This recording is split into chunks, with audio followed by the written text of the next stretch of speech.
have second questions. Over the last few years, I've been seeing a lot of ignoring of science, particularly with Mr. Senator Ingebrigtsen.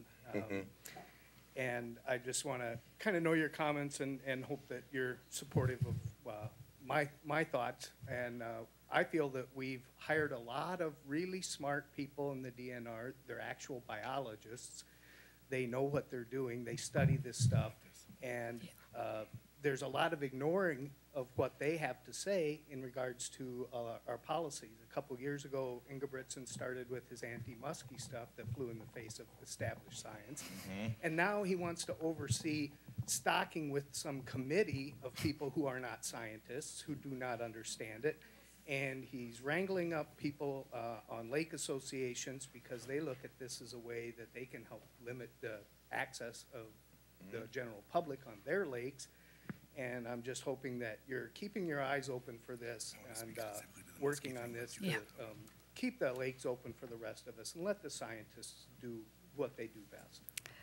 So as I mentioned, I've been on the environment committees since starting in the legislature. I'm now the vice chair of environment policy.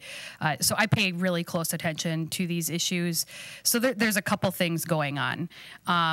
It may surprise folks from our neck of the woods that there are some areas of the state and some legislators who think that the DNR is the biggest bunch of bad guys who have ever existed in state government, which is just, I mean, really bizarre. You know, they're highly trained. You know, we have so many scientists and people, you know, our conservation officers and people who really know their stuff. And that's actually one of the biggest challenges, is pushing back against some of the legislators and honestly in both parties who see the DNR as a bad guy.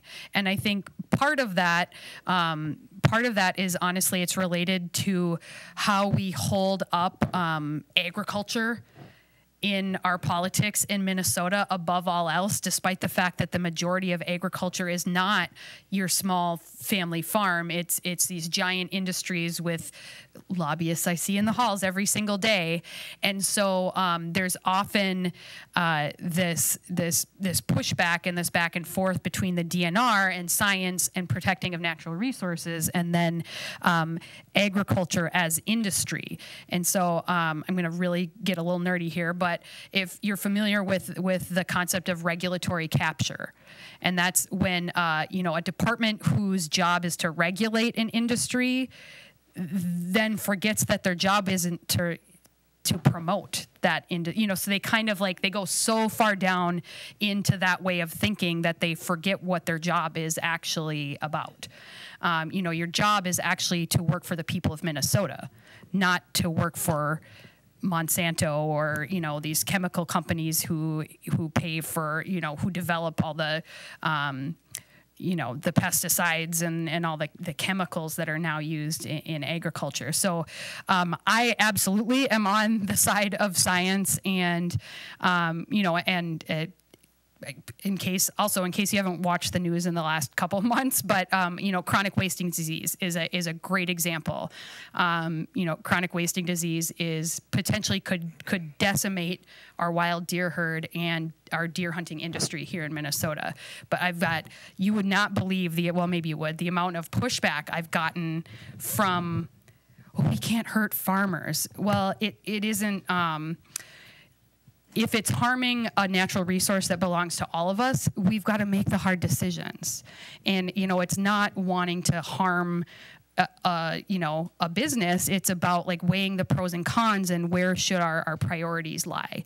And for me, the priorities are always going to be with our natural resources that belong to each and every one of you and every single Minnesotan. In addition to the fact that we have a constitutional right to hunt and fish, a lot of folks don't realize that, but it's in our Minnesota Constitution, and you know, that has to take priority over a lot of things. And you know, I think too, it often we like, oh, we can't hurt farmers. Well, I think it's always good to make your decisions based on facts and ask questions and, you know, find out if it really is, you know, one of my uncles has a farm up north, and, you know, he's one guy with no employees who has his own little farm. You know, I myself am a member of the Land Stewardship Project. There are ways that we can be successful and still be doing environmentally sustainable things. But again, it gets back to what are the facts? What is the science? What do we know? And how can we make the best informed decisions moving on from there? And I know that Senator Isaacson really wants to answer, specifically address the question about muskies. I will also say Senator Ingebretsen's top priority is apparently two-line fishing. Yeah, I'm beating that back with a stick. Yeah, and I heard Senator Rude, who's actually, she's a Republican from rural Minnesota, I heard her response was, well, the best way to have two-line fishing is to bring a kid with you.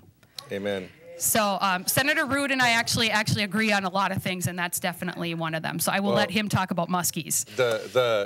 The two-line fishing is going to be dead before it starts because Representative Hansen, who my brother is, his CLA, does not support two-line fishing, and that has to go through his committee to make it happen.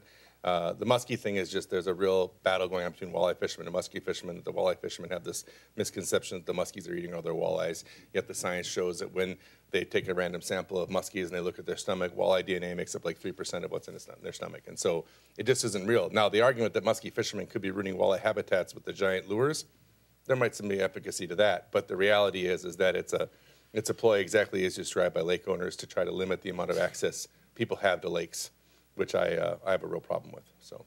And I think if we're gonna talk about walleyes and reality too, the science, for example, on Lake Mille Lacs is that it's the only recognized walleye lake that also has zebra mussels and spiny water flea. So again, let's go back to the science. Let's see what the interplay is of the science and what we actually know about how we got to where we're at. You know, and then layer climate change on top of that, and we're in a bad spot.